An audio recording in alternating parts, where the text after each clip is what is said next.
ذالک کلہ، میں نے تمہیں سب سے اعلیٰ چیز عطا کی ہے کہ وہ کیا ہے کہ اللہ ذکرت الا ذکرت معی، قیامت تک تیرا میرا نام اکٹھا رہے گا، جدا نہیں ہو سکتا ہے۔ ساری کائنات کا نبی بنایا، سارے بحر و بر پر نبوت کی چھاپ لگا دی۔ بحر و بر پر آپ باہر نکلے، آپ کو پیشاب کا تقاضا ہوا تو کوئی جھاڑیاں تھی چھوٹی چھوٹی، کوئی جھاڑی اتنی بڑی نہیں تھی جس کے پیچھے بیٹھتے تو پردہ ہوتا، تو چند ایک جھاڑی ادھر تھی، ایک وہاں تھی، ایک وہاں تھی، ایک وہاں تھی۔ تو آپ نے حضرت جابر سے فرمایا جابر ان جھاڑیوں سے کہو اللہ کے نبی کے لیے پردہ بناؤ۔ تو جابر جا کر ہم تو انسان ہو کر نہیں مان رہے ہیں، ارے انسان ہو کر نہیں مان رہے، سنت ہے جو سنت دی کوئی گل نہیں ہے، سنت دی خیر ہے، سنت دی کوئی گل نہیں، ہم تو انسان ہو کر نہیں مان رہے۔ اور وہاں کیا ہو رہا ہے، جابر گئے اور کہنے لگے التئما علی رسول اللہ صلی اللہ علیہ وسلم، اے جھاڑیوں، چھوٹے چھوٹے درختوں، اے جھاڑیوں اللہ کے نبی کے لیے پردہ بناؤ۔ تو وہ جھاڑی ادھر سے آئی، وہ جھاڑی ادھر سے آئی، وہ جھاڑی ادھر سے آئی، یہ جھاڑی ادھر سے آئی، چاروں طرف سے جھاڑیاں جمع ہو کر ایک بہت بڑا جھنڈ بن گیا۔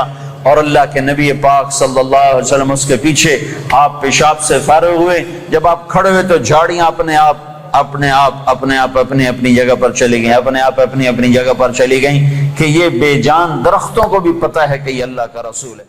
آپ سوئے ہوئے تھے، تبوک کے سفر سے واپسی پر آپ سوئے ہوئے تھے، تو کنارے پر ایک درخت تھا کیکر کا، وہ تیزی سے زمین کو چیرتا ہوا آگے آیا، زمین کو چیرتا ہوا، ایسے ہے جیسے انسان چلتے ہیں، چلتا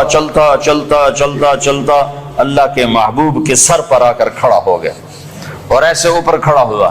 تھوڑی دیر وہ درخت کھڑا رہا، پھر وہاں سے واپس ہوا اور چلتا اپنی جگہ پہ جا کے فکس ہو گیا۔ جب آپ کی آنکھ کھلی تو حضرت انس نے عرض کی یا رسول اللہ، وہ جو درخت ہے وہ اس طرح آیا، آپ کے سر پر کھڑا ہوا اور پھر واپس چلا گیا، یہ کیا چکر ہے؟ تو آپ نے درخت کو یوں دیکھا تو آپ نے فرمایا یہ درخت مجھ سے دور تھا، یہ میرا دیدار کرنا چاہتا تھا، تو اس نے اللہ سے درخواست کی یا اللہ تیرے نبی کا دیدار کرنا چاہتا ہوں، تو اللہ نے اس کو اجازت دی، تو وہ وہاں سے چلا اور آیا اور میرا دیدار کر کے واپس گیا۔ یہ میرے نبی کی نبوت ہے۔ بے جان چیزوں پر سردی کے موسم میں آپ نکلے، سردی کا موسم، کھجوریں گرمیوں میں ہوتی ہیں، سردی میں کھجور نہیں ہوتی۔ کچھ صحابہ بھوک بیٹھے ہوئے تھے، آپ نے فرمایا کیوں بیٹھے ہو؟ کہا جی بھوک لگی ہے۔ آپ نے فرمایا مجھے بھی بھوک لگی ہے۔